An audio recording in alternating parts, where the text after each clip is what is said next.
നമസ്കാരം. ഇന്ന് 2025 മാർച്ച് 22 ശനി.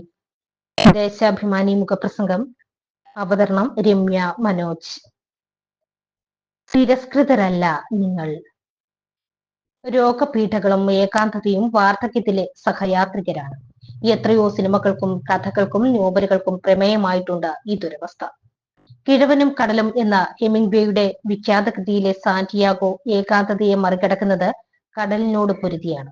മനുഷ്യൻ സൃഷ്ടിക്കപ്പെട്ടത് പരാജയപ്പെടാനല്ല, ഒരു മനുഷ്യനെ നശിപ്പിക്കാനായി ആയേക്കും, എന്നാൽ അവനെ തോൽപ്പിക്കാനാകില്ല എന്ന നിശ്ചയദാർഢ്യം സ്ഫുരിക്കുന്ന വാക്കുകൾ നാം കേൾക്കുന്നത് സാന്റിയാഗോ എന്ന വയോധികനിലൂടെ. മാർക്വേസിന്റെ ഏകാന്തതയുടെ 100 വർഷങ്ങൾ, കേണലിന് ആരും എഴുതുന്നില്ല എന്നീ നോവലുകളിലും പ്രമേയം വാർദ്ധക്യം തന്നെ. മലയാളത്തിലാകട്ടെ പാറപ്പുറത്തിന്റെ അരനാഴിക നേരവും എം.ടിയുടെ സ്വർഗം തുറക്കുന്ന സമയം എന്ന കഥയും ഒരു ചെറുപുഞ്ചിരി എന്ന തിരക്കഥയും അടക്കം എത്രയോ രചനകളും ഈ വിഷയത്തിന്റെ സാർവലൗകികത വിളിച്ചോതുന്നു. ഒരു ഘട്ടം കഴിഞ്ഞാൽ തിരസ്കൃതമാകുന്ന വയോധികരുടെ ജീവിതാവസ്ഥ പലപ്പോഴും മനുഷ്യ സ്നേഹികളുടെ കണ്ണ് നനയിച്ചിട്ടുണ്ട്. വയോധികരിൽ തന്നെ സ്ത്രീകളുടെ അവസ്ഥ ചരിത്രപരമായി തന്നെ കൂടുതൽ പരിതാപകരമാണ്. ഭർത്താവിന്റെ ചിതയിൽ വെന്തുപിടഞ്ഞ് മരിക്കേണ്ടി വന്ന എത്രയോ വിധവകളുടെ രാജ്യമാണിത്.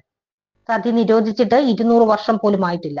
ഉത്തരേന്ത്യയിൽ വയോധിക വിധവകളെ സ്വത്ത് തട്ടിയെടുത്ത് തലമുട്ടനം ചെയ്ത് മക്കൾ യുപിയിലെ വൃന്ദാവനിലെ കൃഷ്ണക്ഷേത്രത്തിന് മുന്നിൽ നടതള്ളുന്ന ദുരാചാരം കാലങ്ങളായി നാം കാണുന്നു. ഈ സാഹചര്യത്തിലാണ് വയോജനങ്ങളുടെ സംരക്ഷണം ഉറപ്പാക്കുന്നതിന് ശക്തമായ ഒരു സംവിധാനം സ്ഥാപിക്കുക എന്ന ലക്ഷ്യത്തോടെ 19-ന് ഏകകണ്ഠമായി കേരള നിയമസഭ പാസാക്കിയ നിയമത്തിന് പ്രസക്തി ഏറുന്നത്.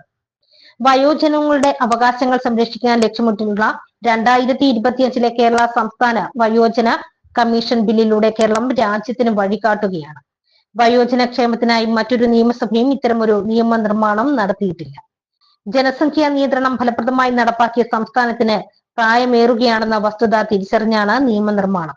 5 വർഷം കഴിയുമ്പോൾ സംസ്ഥാന ജനസംഖ്യയുടെ 4/1 വയോജനങ്ങളായിരിക്കും. 2011-ലെ സെൻസസ് പ്രകാരം ജനസംഖ്യയുടെ 12.6% വയോജനങ്ങളായിരുന്നു. 2018-ൽ ഇത് 23%. 2030-ൽ ജനസംഖ്യയുടെ 4/1 പ്രായം ആയവരാകുമെന്നാണ് കണക്ക്.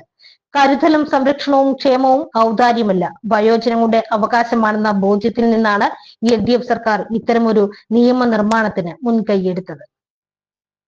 കേരളത്തിന്റെ സാമൂഹ്യ സാമ്പത്തിക വികസനത്തെ ഗണ്യമായി സ്വാധീനിക്കുന്ന ഒന്നായി മാറാൻ സാധ്യതയുള്ളതാകും അർദ്ധ ജുഡീഷ്യൽ അധികാരങ്ങളുള്ള ഈ കമ്മീഷൻ.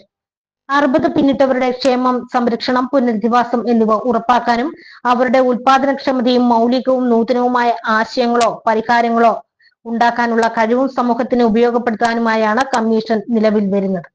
വയോജനങ്ങളുടെ ക്ഷേമവും സംരക്ഷണവുമായി ബന്ധപ്പെട്ട് മാർഗനിർദ്ദേശങ്ങൾ നൽകാനും വയോജനങ്ങളുടെ പുനരധിവാസത്തിനുള്ള സഹായങ്ങൾ ലഭ്യമാക്കുന്നതിനും കമ്മീഷൻ പ്രവർത്തിക്കുമെന്ന് ഉന്നത വിദ്യാഭ്യാസ സാമൂഹ്യനീതി മന്ത്രി ആർ ബിന്ദു വ്യക്തമാക്കിയിട്ടുണ്ട്.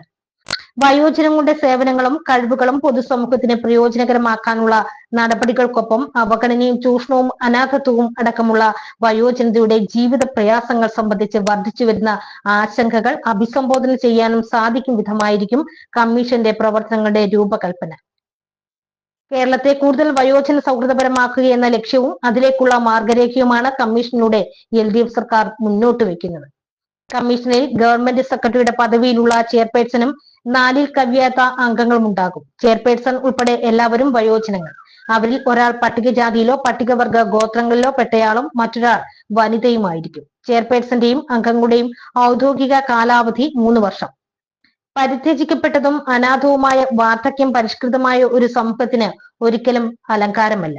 ജീവിതത്തിന്റെ അപരാഹ്നത്തിലും ശാരീരിക മാനസിക ആരോഗ്യമുള്ള ഊർജ്ജസ്വലരായ വയോജനതയ്ക്ക് കേരളം പോലുള്ള പുരോഗമന ചിന്തയ്ക്ക് വേരോട്ടമുള്ള സമൂഹത്തിന് വലിയ സംഭാവനകൾ ചെയ്യാനുണ്ട്. അതിലേക്കുള്ള ചുവടുവയ്പ്പാണ് ഈ നിയമനിർമ്മാണം.